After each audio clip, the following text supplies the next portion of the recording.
हिंदी में यूपीएससी की तैयारी से संबंधित प्रोग्राम्स को देखने के लिए सब्सक्राइब करें स्टडी IQ IAS हिंदी। नमस्कार, स्टडी IQ IAS हिंदी में आप सभी लोगों का बहुत बहुत स्वागत है। मेरा नाम है मनीष श्रीवास्तव।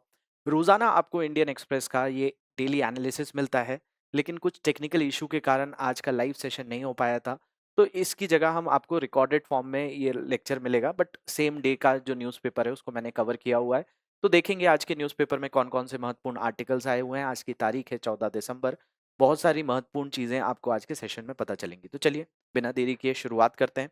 तो भाई जैसा आपको दिख ही रहा है कि आज की तारीख है कितनी, 14 दिसंबर। तो 14 दिसंबर के न्यूज़पेपर में क्या महत्वपूर्ण खबरें आई हैं उनको थोड़ा सा ध्यान से देखते हैं और उसका दैनिक विश्लेषण करते हैं। आगे बढ़ने से पहले आप लोगों को बता दें, ये मेरी जो है इंस्टा आईडी है, यहाँ पर भी आप जुड़ सकते हैं।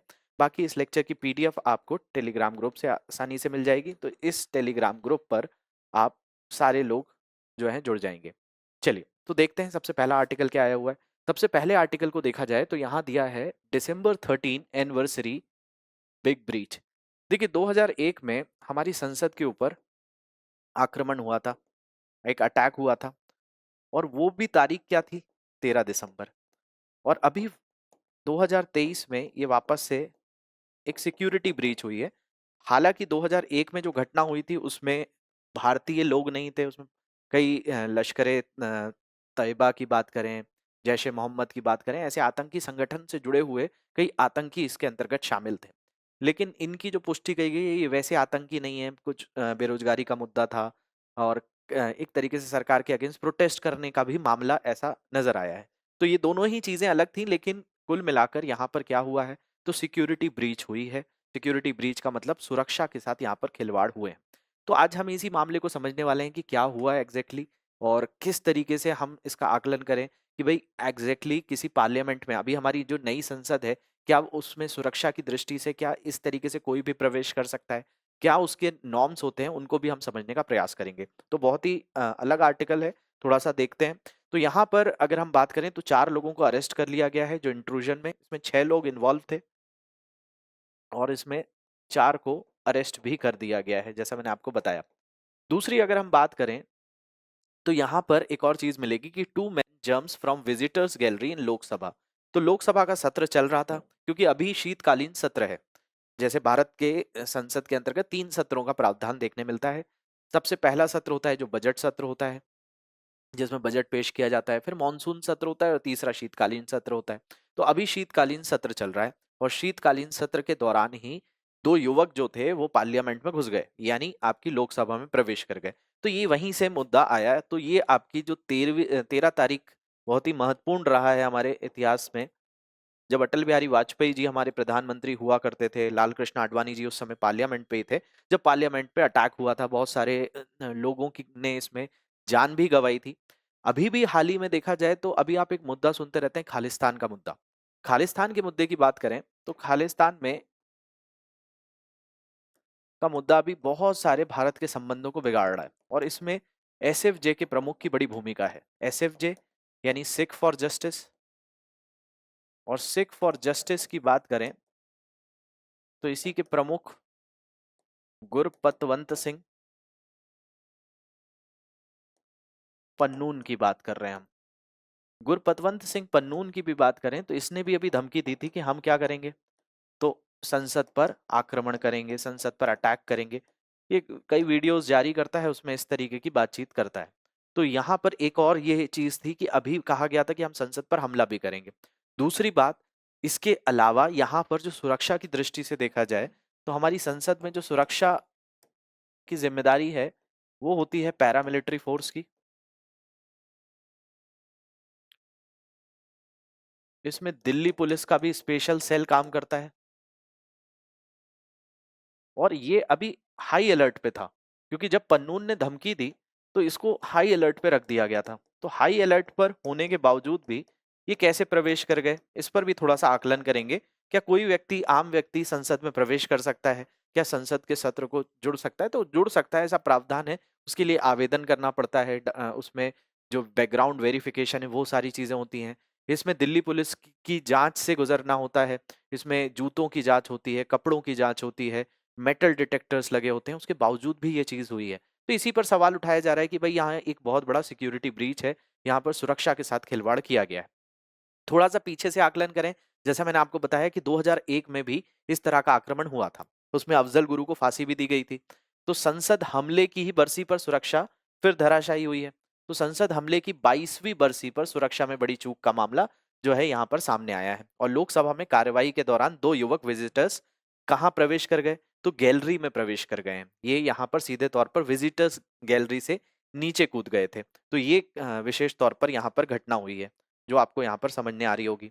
इसके अलावा अगर हम बात करें तो उन्होंने स्प्रे किया, कुछ पीले रंग का स्प्रे था जिसमें सदन में पीला धुआं फैल गया और भगदड़ सी मच गई थी यहाँ पे, और सुरक्षा कर्मियों ने दोनों को गिरफ्तार भी कर लिया। इसके अलावा अगर हम बात करें तो पुरानी संसद भवन पर 13 दिसंबर को ही 2001 में आक्रमण हुआ था। जैसा मैंने आपको बताया कि 2001 में ये 5 आतंकियों ने हमला किया था। इसमें दिल्ली पुलिस के 5 जवान समेत 9 लोगों की मौत हो गई थी, जो बहुत ही अच्छे से यहाँ पर एक फीमेल का भी एक बहुत बड़ा रोल रहा था, जिन्होंने इस हमले को नलीफाई करने में बड़ी मदद की थी। इसके अलावा अमेरिका में रहने वाले पन्नून ने भी वीडियो जारी करके कहा था कि हम संसद पर हमला करेंगे। जैसा मैंने बताया भी था आपको, इसके बाद हाई अलर्ट जारी करा गया था। जो ये दिल्ली पुलिस थी वो हाई अलर्ट पे थी। अभी संसद का सत्र चलता है तो ऐसे भी पैरामिलिट्री फोर्स ये सारी जो है स्टैंड बाय मोड पर रहते हैं, काफी हाई अलर्ट पे रहते हैं। उसके बावजूद भी ये सिक्योरिटी ब्रीच हुआ। तो बरसी आने वाली यानी 13 दिसंबर से इससे पहले संसद की नींव हिला देंगे, ऐसा एक स्टेटमेंट भी आया था। और पन्नू ने संसद पर हमले के दोषी अफजल गुरु के साथ एक पोस्टर भी जारी किया था। और अफजल गुरु को जो फांसी हुई थी वो संसद अटैक के ऊपर ही उसको भी फांसी दी गई थी। और थर्मल इमेजिंग, अगर हम वर्तमान संसद की बात करें जो नया सेंट्रल विस्टा प्रोजेक्ट के तहत इसको जो बनाया गया, इसमें थर्मल इमेजिंग है। थर्मल इमेजिंग का मतलब है कि अगर कोई चीज कैमरे में नहीं आ रही है तो हमारे शरीर में क्या होता है, तापमान होता है। तो उस हीट से भी किसी जगह पर कोई मूवमेंट हो रहा है तो उसको आसानी से थर्मल इमेजिंग का ये अर्थ होता है। जैसे आप मान लो किसी घने जंगल को देख रहे हो, अब उस घने जंगल में कोई जानवर घूम रहा है उसका भी आप पता लगा सकते हो थर्मल इमेजिंग से। तो संसद में कहीं से भी कोई तरह का कोई प्रवेश कर रहा है तो थर्मल इमेजिंग का यहाँ पे प्रयोग किया जाता है। 360 डिग्री रोटेटेड सीसीटीवी कैमराज हैं यहाँ पे। इसके अलावा यहाँ पर फेस रिकग्नाइजेशन सिस्टम है, चेहरा पहचान लेता है कि भाई किसका चेहरा है। तो ये बहुत सारे जो बायोमेट्रिक्स होते हैं उनको भी निकालने के लिए सक्षम है। उसके बावजूद भी यहाँ पर ये घटना हुई है। अगर हम बात करें कि भाई ऐसा क्या होता है कि संसद में कोई भी व्यक्ति प्रवेश कर पाता है, तो अगर हम संसद की कार्रवाई को देखें तो जब संसद के अलग अलग सत्र होते हैं, चाहे वो बजट सत्र हो, चाहे वो आपका मॉनसून सत्र हो, और तीसरा सत्र जो होता है इसी को आप शीतकालीन सत्र कहते हैं जो अभी चल रहा है। तो इन सत्रों के दौरान दो तरह के विजिटर्स आते हैं। एक विजिटर्स होते हैं जैसे कोई सांसद है, कोई मेंबर ऑफ पार्लियामेंट है, एमपी जिसको कहा जाता है, मेंबर ऑफ पार्लियामेंट, चाहे वो लोकसभा का सदस्य हो चाहे राज्यसभा का सदस्य हो, हम उसको क्या कहते हैं, एमपी कहते हैं। तो इस एमपी के द्वारा भी क्या होता है कि मान लिया जाए कि इन एमपी का कोई रिश्तेदार है, कोई मित्र है, कोई भी पहचान का है, उसको भी क्या दे दिया जाता है, एक विजिटर पास दे दिया जाता है। तो उससे वो संसद में प्रवेश करता है। लेकिन इस पर पूरी तरह से परमिशन जो दी जाती है, इनके हस्ताक्षर लिए जाते हैं कि किस सांसद के कहने पर इनको विजिटर पास दिया जा रहा है। तो एक प्रावधान तो इस तरीके का है। दूसरा जो होता है कि भाई आम विजिटर्स होते हैं, उनके लिए क्या होता है, उनको ऑनलाइन अप्लाई करना होता है, सारे डॉक्यूमेंट्स उनको भेजने होते हैं, ऑनलाइन एप्लीकेशन होता है।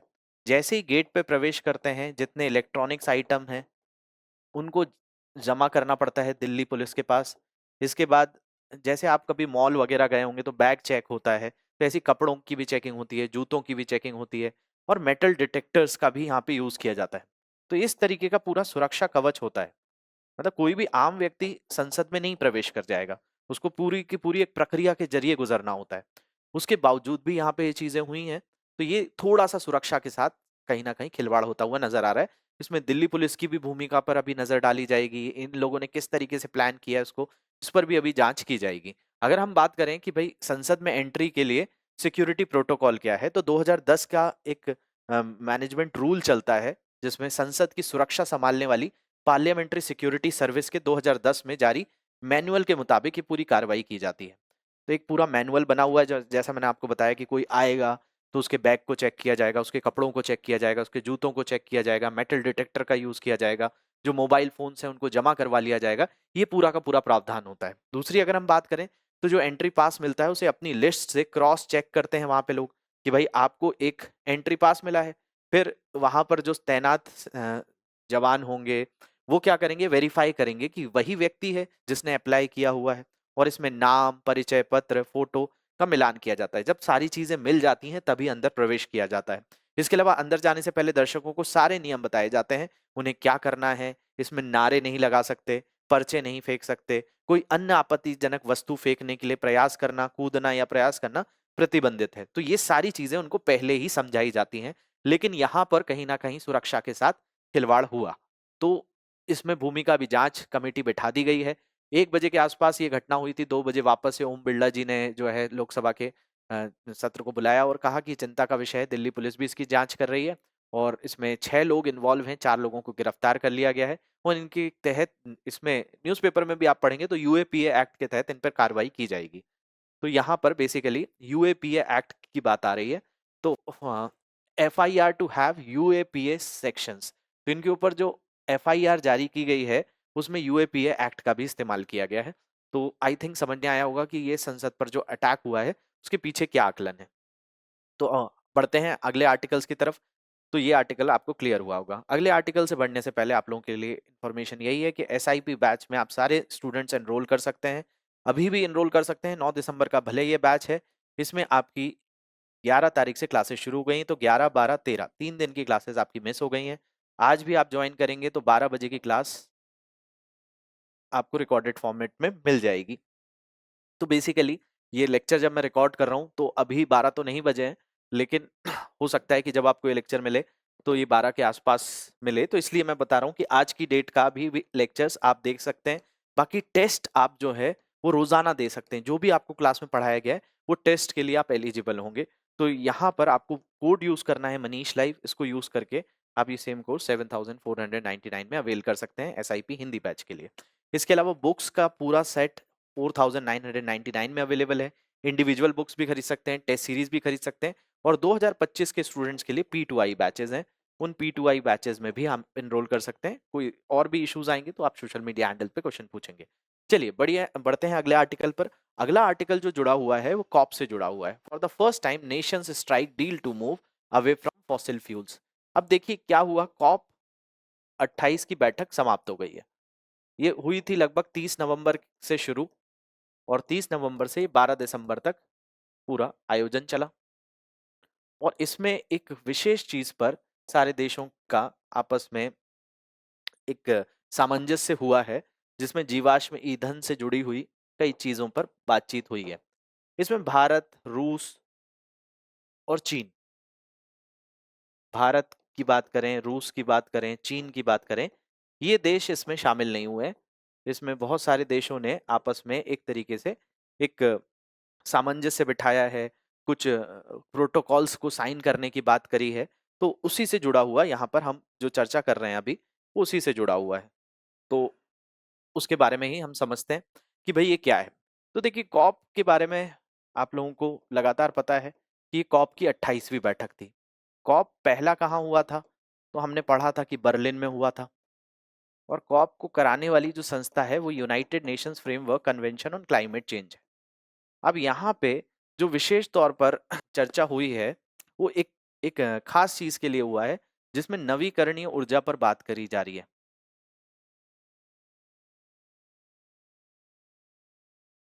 नवीकरणीय ऊर्जा का मतलब है रिन्यूएबल एनर्जी। अब रिन्यूएबल एनर्जी को लेकर कई देशों के बीच में समझौते हुए हैं, और ये समझौता जो मैं आपको पढ़ा रहा हूँ, ये समझौता किन के बीच में नहीं हुआ है, तो भाई इसमें भारत, रूस, चीन जैसे देश इसमें शामिल नहीं हुए हैं। तो यहाँ पर इसी चीज को कि भाई हम ऊर्जा दक्षता की ओर जाएं, ऊर्जा दक्षता की बात की जा रही है, और इसमें जीवाश्म ईंधन को काटने की बात की गई थी। तो मैंने आपको ये आर्टिकल पहले भी बताया था कि भाई इसमें भारत ने कहा था कि हम अभी एकदम से कोयले का उपयोग जो करते हैं उसको बंद नहीं कर सकते। क्योंकि हमारे यहाँ आज भी जो बिजली का उत्पादन होता है उसमें कोयले का प्रयोग होता है। तो बाकी विकसित देशों जैसा हम प्रयास नहीं कर सकते हैं। तो इसी पर बातचीत रखी गई, क्योंकि 1.5 डिग्री सेल्सियस पर बार बार चर्चा हो रही है कि इस पृथ्वी का तापमान 1.5 डिग्री सेल्सियस से ऊपर ना जाए।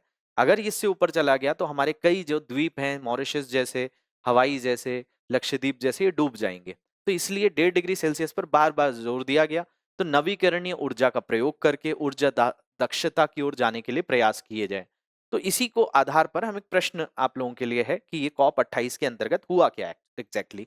तो भाई, वैश्विक नवीकरणीय और ऊर्जा दक्षता प्रतिज्ञा हुई है के संबंध में निम्नलिखित कथनों पर विचार कीजिए। प्रतिज्ञा ने 2030 तक दुनिया भर में स्थापित नवीकरणीय ऊर्जा उत्पादन क्षमता को 3 गुना करने की प्रतिबद्धता जताई है। दूसरा स्टेटमेंट है, ये कानूनी रूप से बाध्यकारी है और इस COP 28 समझौते के लिए मुख्य वार्ता पाठ में शामिल किया गया है। भारत ने प्रतिज्ञा पर हस्ताक्षर नहीं किए हैं। यहाँ उपरोक्त में से कितने कथन सही हैं? तो अभी मैंने आपको बताया, चाहे वो भारत हो, चाहे वो चीन हो, चाहे वो आपका इसमें रूस की भी बात कर सकते हैं, ये सारे देश ने क्या किए हैं, इसमें हस्ताक्षर नहीं किए हैं। इन्होंने कोई वादा नहीं किया, कोई प्रतिज्ञा नहीं करी, कोई कमिटमेंट नहीं किए कि 2030 तक हम दुनिया भर में स्थापित नवीकरणीय ऊर्जा उत्पादन क्षमता को 3 गुना करने की प्रतिबद्धता जताते हैं। तो जिन देशों ने जताई है वो उनके लिए है, तो ये सबके लिए नहीं है, तो इसलिए कानूनी रूप से बाध्यकारी नहीं हो सकता। तो दूसरा स्टेटमेंट गलत है, पहला सही है और तीसरा सही है। तो पहला और तीसरा सही है, तो केवल एक भी नहीं हो सकता, सभी 3 भी नहीं हो सकते, और इनमें से कोई भी नहीं, तो केवल 2 होगा। तो इसमें आंसर नंबर बी या आंसर नंबर 2 के साथ आप यहाँ पर चले जाएंगे। तो आपको समझ नहीं आ रहा होगा कि अल्टीमेटली कॉप में ये सारी चीजें अपडेट हैं। तो कॉप के बारे में मैं फिर से बता दे रहा हूं कि हुआ क्या था। 1992 में रियो डियो जेनरियो में, ब्राजील की राजधानी में, एक आयोजन हुआ जिसको हम क्या कहते हैं, पृथ्वी शिखर सम्मेलन। इस पृथ्वी शिखर सम्मेलन में बहुत सारे देशों के, लगभग सभी देशों के जो प्रतिनिधित्व थे हिस्सा लिया था, और इसमें 5 विषयों पर चर्चा हुई थी। ये जो 5 विषय हैं, इन 5 विषयों पर काफी चर्चा होती है और आपको आने चाहिए, एग्जाम्स में ये पूछे जाते हैं।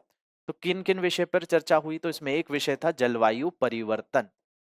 एक विषय है आपका जलवायु परिवर्तन यानी क्लाइमेट चेंज। दूसरा जो विषय था वो जैव विविधता था, यानी बायोडाइवर्सिटी। तीसरा विषय जो था वो सतत विकास था, यानी सस्टेनेबल डेवलपमेंट।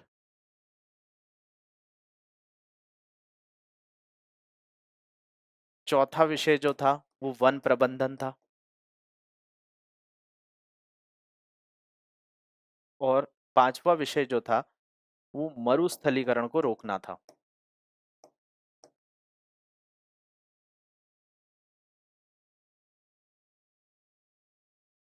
अब यहाँ पे इसके लिए अलग अलग संस्थाएं भी बनी, और इसी में जलवायु परिवर्तन के लिए एक संस्था बनी जिसका नाम बना UNFCCC। इसके लिए बना UNCBD। इसके लिए जो बना एजेंडा 21 की बात रखी गई। वन प्रबंधन के लिए भी एक आयोग बना, और मरुस्थलीकरण के लिए बना UNCCD, united nation convention to combat desertification. यहाँ पे united nations framework convention on climate change. अब united nation framework convention of climate change, इसको बनने में 1994 लग गए, और फिर इसने तय किया कि हम हर साल मिलेंगे और एक बैठक करेंगे। तो 1995 से हर वर्ष एक बैठक होती है। इस बैठक को ही आप COP कहते हैं, कॉप। कॉप पहला हुआ जर्मनी के बर्लिन में, दूसरा जिनेवा में हुआ स्विट्जरलैंड के, तीसरा हुआ जापान के क्योटो में, जो कि बहुत प्रसिद्ध रहा। इसके बाद COP 11 बहुत प्रसिद्ध है, जो कि मॉन्ट्रियल में हुआ। इसके अलावा COP 21वां जो सत्र हुआ वो फ्रांस के पेरिस में हुआ, जहाँ पेरिस समझौते की बात की गई। इसके अलावा जो अभी 28वां हुआ दुबई में हुआ, 27वां जो है शर्म अल शेख में हुआ था, 26वां ग्लासगो में हुआ था। तो ऐसे कई आयोजन हुए हैं। तो अभी सीधे तौर पर COP 28 चर्चा में है, जिसमें ये प्रतिज्ञा की गई है। भारत ने इसमें कोई भी तरह से पक्षधर नहीं रहा है। भारत ने कहा है कि भाई, हम जो अपने देश के विकास को ठप नहीं कर सकते।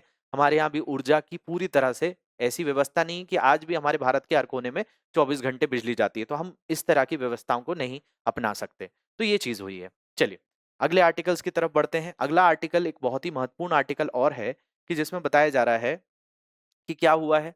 तो यहाँ पर इस आर्टिकल में कहा गया कि इंडिया शिफ्ट स्टैंड। देखो, अभी इजराइल और हमास युद्ध में जब भी वोटिंग होती थी यूनाइटेड नेशंस की जनरल असेंबली में, इसकी हम बात कर रहे हैं, संयुक्त राष्ट्र महासभा। तो जो संयुक्त राष्ट्र महासभा में कई तरह की युद्ध विराम के लिए चर्चा हो रही थी, तो इस पे वोटिंग कराई जा रही थी। तो भारत या तो कई बार फेवर में नहीं होता था इजराइल के कि सीज फायर लगाया जाए, या सीज फायर का मतलब युद्ध विराम लगाया जाए, या एब्सटेंड कर जाता था, कभी वोटिंग ही नहीं करता था। तो अभी यहाँ पर आपको ये फोटो में जो देखने मिल रही है, भारत की प्रतिनिधित्व है जो यूनाइटेड नेशंस जनरल असेंबली में बैठती हैं। तो यहाँ पर सीधे तौर पर कंबोज नाम है इनका। तो यहाँ पर इंडिया ने अपना जो रुख है वो बदला है। अभी लगभग 7 अक्टूबर से इजराइल हमास का युद्ध चल रहा है।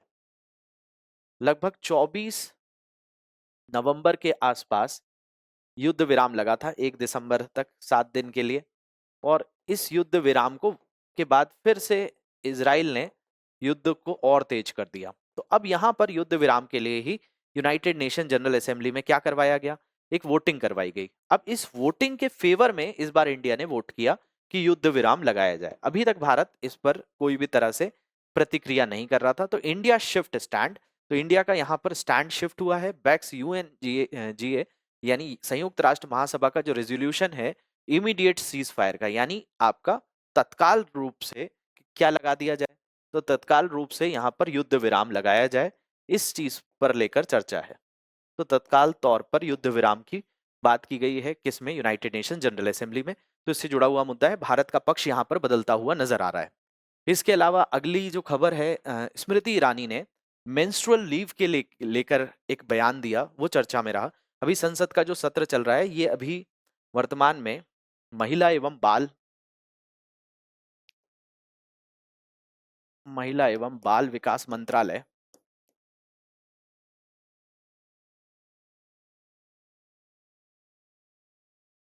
की जो प्रमुख हैं, यानी महिला एवं बाल विकास मंत्री जो हैं, वो स्मृति ईरानी है। स्मृति ईरानी एक राज्यसभा में जो बैठक चल रही थी, तो उसमें उनसे एक जो मासिक धर्म होता है, मेंस्ट्रुअल लीव होती है, इस मेंस्ट्रुअल लीव पर चर्चा की गई। तो उस पर उनका एक बयान आया कि भाई menstrual leave could lead to discrimination against women. अगर हम मेंस्ट्रुअल लीव को परमानेंट करते हैं, यानी 1 महीने में जो फीमेल्स की जो मेंस्ट्रुअल साइकिल आ रही है उसके लिए उनको छुट्टियां देना, उसके लिए छुट्टी का प्रावधान करना, वो एक तरीके से क्या होगा, उनके साथ भेदभाव किया जाएगा और भेदभाव वाली स्थिति को दर्शाता है।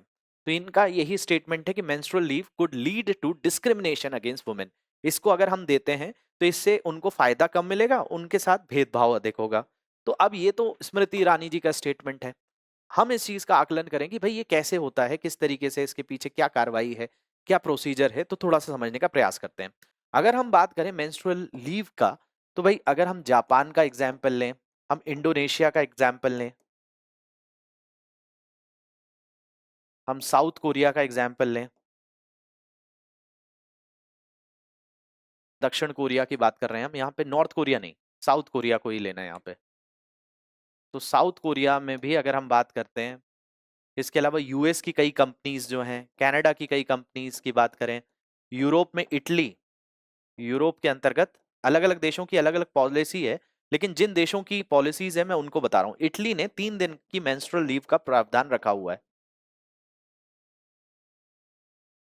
तो हमसे ज्यादा जो विकसित देश हैं कई, उन विकसित देशों ने भी इस तरह की लीव्स को दिया हुआ है कि फीमेल्स जो हैं अपने कार्य क्षेत्र में उस तरीके से दक्ष नहीं रहती, क्योंकि उस मेंस्ट्रुअल साइकिल के दौरान उनको जिस तरह की अव्यवस्था होती है, जिस तरह का दर्द होता है, पेन होता है, उसके लिए उनको एक रिलीफ के तौर पर ये लीव दी जाती है। कई आज की डेट में भारत में भी कंपनियां हैं, प्राइवेट कंपनी, वो इस तरह का प्रावधान देती हैं।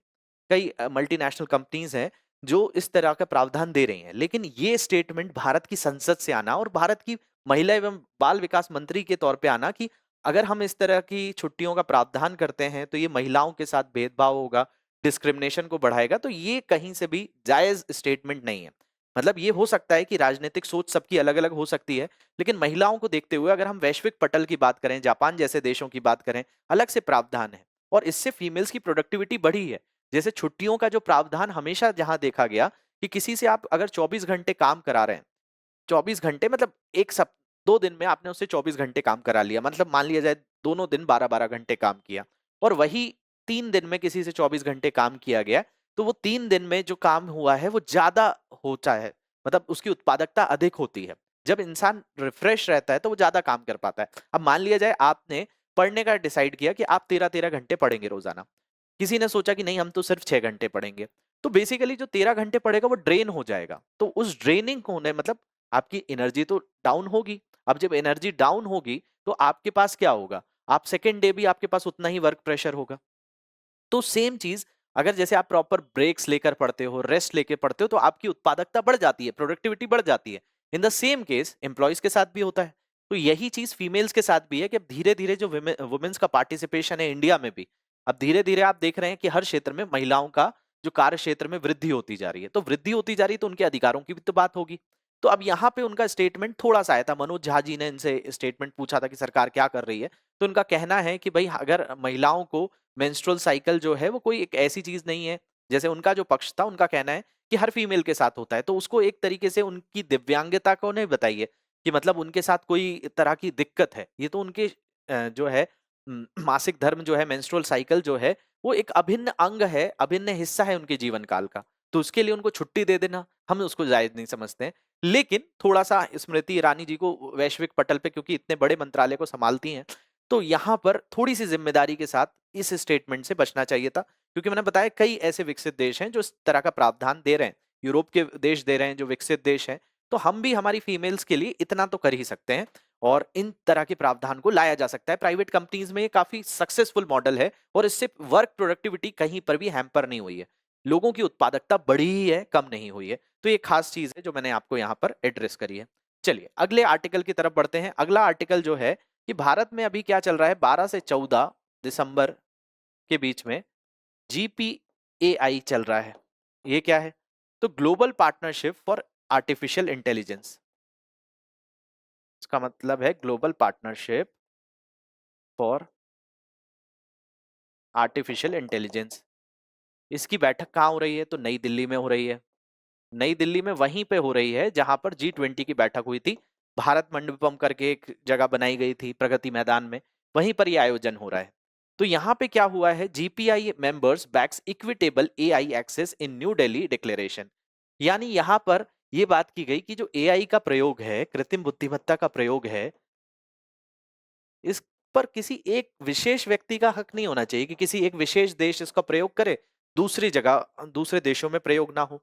तो यहां पर कुछ इक्विटेबल एआई की बात की गई, यानी एआई का प्रयोग कुछ सीमित देश ना करें, दूसरी बात कुछ सीमित क्षेत्र भी ना करें। यानी भाई एआई का प्रयोग हम कृषि में भी करें, हम प्रौद्योगिकी में भी करें, हम मेडिकल की फील्ड में भी करें, हेल्थ सेक्टर में भी इसका प्रयोग करें। तो इसका जो प्रयोग है वो अलग अलग क्षेत्रों में किया जाए, किसी एक विशेष वर्ग में ना किया जाए, सभी को इसका एक्सेस मिले, हर व्यक्ति इसका प्रयोग कर पाए। एआई के ऊपर यह भी बात की गई कि इसको सकारात्मक तौर पे प्रयोग किया जाए, तो इसके हर तरीके से जो लाभ हैं वो मिले। तो ये जो global partnership for artificial intelligence है, इससे आपको कैसे प्रश्न बन सकते हैं, एक क्वेश्चन मैं आपको इससे फ्रेम करके दूंगा, है ना। तो आज की क्लास में मैंने वो क्वेश्चन भी बनाया हुआ है। तो अभी ये इंडिया में इसका होस्टिंग हो रही है। इसको बनाने में बड़ी भूमिका रही G7 देशों की। 2018 में G7 देशों ने मिलकर इसको बनाने का प्रयास किया था उनकी 44वीं बैठक में। तो थोड़ी सी बात कर लेते हैं आर्टिफिशियल इंटेलिजेंस पर वैश्विक साझेदारी यानी global partnership for artificial intelligence. तो जीपीआई एक बहुहितकारक पहल है, बहुहित धारक पहल है, यानी इसमें बहुत सारी पार्टीज हैं, बहुत सारे देश हैं, यूरोपियन यूनियन भी इसमें शामिल हो चुका है, जिसका उद्देश्य एआई से संबंधित प्राथमिकताओं पर अत्याधुनिक अनुसंधान रिसर्च करना और व्यवहारिक गतिविधियों का समर्थन करके एआई पर सिद्धांत और व्यवहार के बीच अंतर को पाटना। इसके अलावा साझेदारी पहली बार 2018 में मैंने जैसे बताया 44वां G7 शिखर सम्मेलन में कनाडा और फ्रांस द्वारा प्रस्तावित की गई थी। इसके अलावा आधिकारिक तौर पर जून 2020 में 15 सदस्यों के साथ लॉन्च किया गया था और 15 सदस्यों में भारत भी था, याद रख लेना। और आज जीपीआई की सदस्यता 28 सदस्य देश और यूरोपीय संघ है। तो इसमें 28 नेशंस है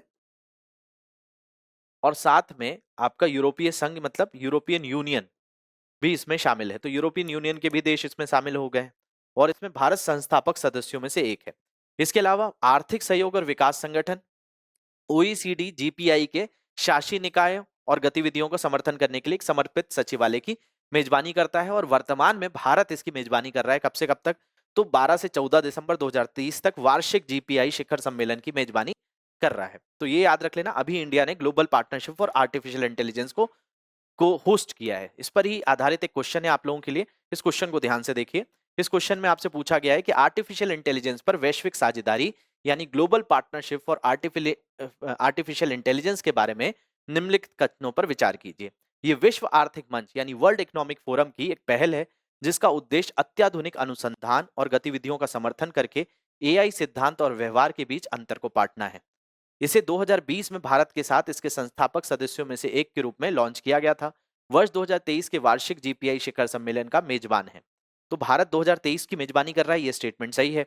और 2020 में भारत के साथ संस्थापक सदस्य देशों, अभी मैंने आपको बताया कि भाई क्या हुआ, तो 2020 में ही यहाँ पे हमने पढ़ा कि 2020 में 15 सदस्य के साथ लॉन्च किया गया और आज इसमें 28 सदस्य हैं।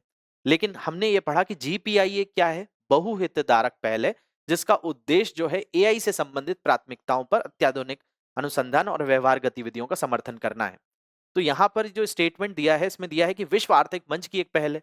तो बिल्कुल भी ये विश्व आर्थिक मंच की तो कोई पहल नहीं है। ये जो पहल शुरू की गई थी वो G7 देशों के द्वारा 44वीं जो बैठक थी उसमें फ्रांस और कनाडा की बड़ी भूमिका रही थी। तो पहला स्टेटमेंट गलत हो गया, बाकी दो सही हो गए। तो केवल दो यहाँ पर सही हो जाएंगे। तो इस स्टेटमेंट के साथ आप चले जाएंगे। तो आशा करता हूँ ये चीज समझ में आई होगी। इसके अलावा पिछली क्लास में मैंने आपको एक क्वेश्चन दिया था, उस पर थोड़ा डिस्कस करते हैं कि हाल ही में हरक्यूलस और सिकंदर महान से जुड़ा एक हेलेनिस्टिक शैली का जुड़वा मंदिर कहाँ पाया गया जो एक दूसरे के ऊपर बना है। देखिए हेलेनिस्टिक शैली का मतलब क्या होता है कि आप देखेंगे तो आपने मूर्ति कला देखी, मूर्ति कला में किसी व्यक्ति की मूर्ति बनाई गई, लेकिन आपने देखा कि मूर्ति कला में इस तरीके से उनके शरीर के जो अंग हैं उनको बहुत ही ज्यादा इस तरीके से जैसे मांसपेशियां दिखाई जा रही हैं, मस्कुलर बॉडीज दिखाई जा रही हैं, ऐसे आपने देखा होगा। हेलेनिस्टिक आर्ट वही होता है जिसमें जो मूर्तियां हैं उसमें उनको बॉडी बिल्डिंग तरीके से जो उनकी फिजिक्स है वो बहुत ही ज्यादा उभरी हुई नजर आए, तो उसको हेलेनिस्टिक आर्ट कहा जाता है और ये यहीं से शुरू हुआ था। तो हरक्यूलस और सिकंदर महान, सिकंदर के बारे में कहा जाता है कि भाई एक ऐसा शासक रहा जिसकी 3 जगहों पर जन्म एक जगह पर हुआ है, इसकी मृत्यु कहीं और हुई है और इसको दफनाया अलग गया है। तो ये 3 जो महाद्वीप है उन पर इसको देखने मिलता है। मुझे आप लोग कमेंट सेक्शन में लिखकर बताएंगे, पढ़ाया हुआ है मैंने क्लास में कि सिकंदर का जन्म स्थल, सिकंदर की मृत्यु स्थल और सिकंदर की कब्र कौन कौन से महाद्वीप में है और कौन कौन से स्थानों पर है। तो इसी के हरक्यूलस और सिकंदर महान से एक अभी जुड़वा मंदिर कहाँ मिला है? तो ये इराक में मिला है। ये जो हाल ही में मिला है वो इराक के अंतर्गत मिला है। यही क्वेश्चन पूछा गया था, ये एक दूसरे के ऊपर बना हुआ है, तो ये याद रख लेंगे। कुछ इस तरीके की यहाँ पर से इमारत मिली है।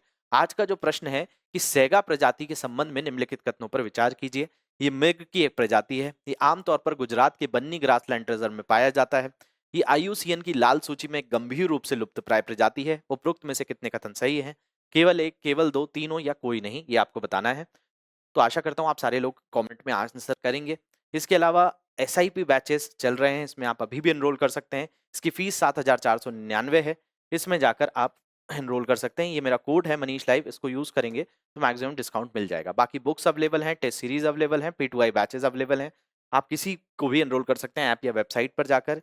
ये इंस्टा ID है, ये टेलीग्राम ID है, कहीं पर भी जुड़ जाइए। लेक्चर की PDF आसानी से यहाँ से मिल जाएगी। और भी कोई तरह के इश्यूज आते हैं तो ये टेलीग्राम ग्रुप है, टेलीग्राम ग्रुप से कोई भी क्वेश्चंस हैं यहाँ पुट कर देंगे, मैं उसका आंसर कर दूंगा। बाकी सोशल मीडिया हैंडल्स दिए हुए हैं, यहाँ पर जुड़कर क्वेश्चंस पूछ सकते हैं। तो आशा करता हूँ आपको सेशन समझने आया होगा। कल की क्लास लाइव ही होगी। आज कुछ टेक्निकल इशू के कारण हम क्लास को लाइव नहीं ले पाए, लेकिन नेक्स्ट सेशन से हम उसको लाइव जरूर करेंगे। मिलते हैं नेक्स्ट सेशन में। Thank you very much for watching this. Have a great day. Hindi में UPSC की तैयारी से संबंधित प्रोग्राम्स को देखने के लिए सब्सक्राइब करें स्टडी IQ IAS हिंदी।